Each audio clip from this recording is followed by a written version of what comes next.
Report on the investigation into Russian interference in the 2016 presidential election.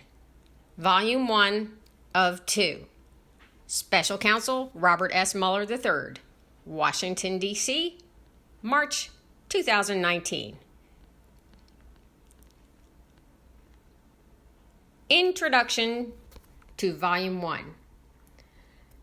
This report is submitted to the Attorney General pursuant to 28 CFR Section 600.8c, which states that, quote, at the conclusion of the Special Counsel's work, he shall provide the Attorney General a confidential report explaining the prosecution or declination decisions the Special Counsel reached, end quote.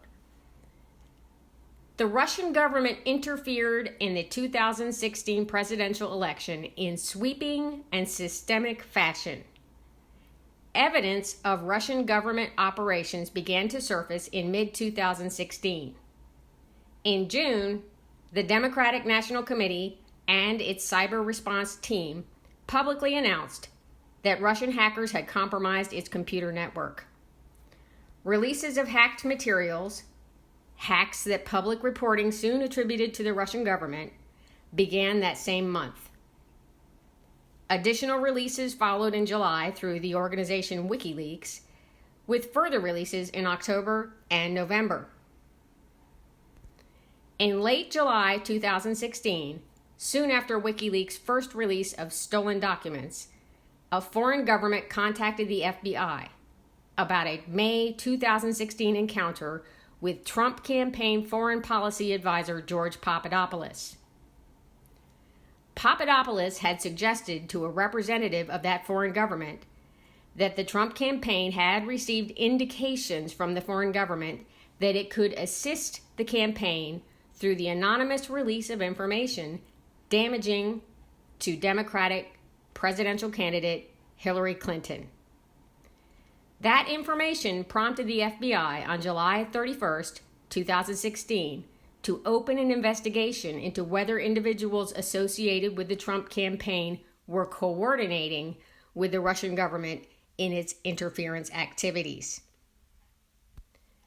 That fall, two federal agencies jointly announced that the Russian government, quote, directed recent compromises of emails from U.S. persons and institutions, including U.S. political organizations, and these thefts and disclosures are intended to interfere with the U.S. election process, end quote. After the election in late December 2016, the United States imposed sanctions on Russia for having interfered in the election. By early 2017, several congressional committees were examining Russia's interference in the election. Within the executive branch, these investigatory efforts ultimately led to the May 2017 appointment of Special Counsel Robert S. Mueller III. The order appointing the Special Counsel authorized him to investigate, quote, the Russian government's efforts to interfere in the 2016 presidential election, unquote, including any links or coordination between the Russian government and individuals associated with the Trump campaign. As set forth in detail in this report, the Special Counsel's investigation established that Russia interfered in the 2016 presidential election, principally through two operations. First, a Russian entity carried out a social media campaign that favored presidential candidate Donald J. Trump and disparaged presidential candidate Hillary Clinton. Second, a Russian intelligence service conducted computer intrusion operations against entities, employees, and volunteers working on the Clinton campaign, and then released stolen documents. The investigation also identified numerous links between the Russian government and the Trump campaign. Although the investigation established that the Russian government perceived it would benefit from a Trump presidency and worked to secure that outcome, and that the campaign expected it would benefit electorally from information stolen and released through Russian efforts, the investigation did not establish that members of the Trump campaign conspired or coordinated with the Russian government in its election interference activities. Below, we describe the evidentiary considerations underpinning statements about the results of our investigation and the special counsel's charging decisions. And then we provide an overview of the 2 volumes of our report. The report describes actions and events that the special counsel's office found to be supported by the evidence collected in our investigation. In some instances, the report points out the absence of evidence or conflicts in the evidence about a particular fact or event. In other instances, when substantial, credible evidence enabled the office to reach a conclusion with confidence. The report states that the investigation established that certain activities or events occurred. A statement that the investigation did not establish particular facts does not mean there was no evidence of these facts. In evaluating whether evidence about collective action of multiple individuals constituted a crime, we applied the framework of conspiracy law, not the concept of collusion. In so doing, the office recognized that the word collude was used in communications with the acting attorney general confirming certain aspects of the investigation's scope, and that the term has frequently been invoked in public reporting about the investigation.